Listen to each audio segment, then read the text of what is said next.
पालघर जिल्ह्यात उद्या पावसाचा रेड अलर्ट. प्रशासनाकडून सतर्कता म्हणून सर्वच शाळांना सुट्टी जाहीर. अत्यावश्यक काम असेल तरच घराबाहेर पडण्याच्या नागरिकांना सूचना. नदीच्या पाणी पातळीत वाढ झालेली असताना गोदाकाठावर आरती. गंगापूर धरणामधून पाण्याचा विसर्ग वाढल्यामुळे पाणी पातळीत मोठी वाढ. नाशिकच्या रामकुंड परिसरात पूरस्थिती. पुढील 7 दिवस महाराष्ट्रात अतिमुसळधार पावसाचा इशारा. कोकण आणि मध्य महाराष्ट्राच्या घाटमाथ्यावर जोरदार पावसाचा अंदाज. विदर्भ आणि मराठवाड्यात मुसळधार पावसाची शक्यता. हिंदी भाषेवरून ठाकरे बंधूंनी घेतलेल्या भूमिकेनंतर भाजप अमराठींच्या बाजूनं. भाजपकडून मुंबईसाठी मोर्चे बांधणी सुरू असल्याची चर्चा. अमराठींवरील मारहाण सहन करणार नाही, भाजपची भूमिका.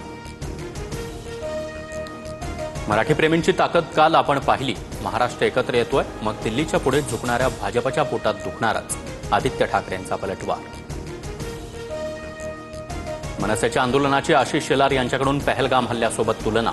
पहलगाममध्ये धर्म विचारून निष्पाप हिंदूंना गोळ्या झाडल्या. इथं निष्पाप हिंदूंना भाषा विचारून चोप दिला जातोय. शेलार यांचा हल्लाबोल.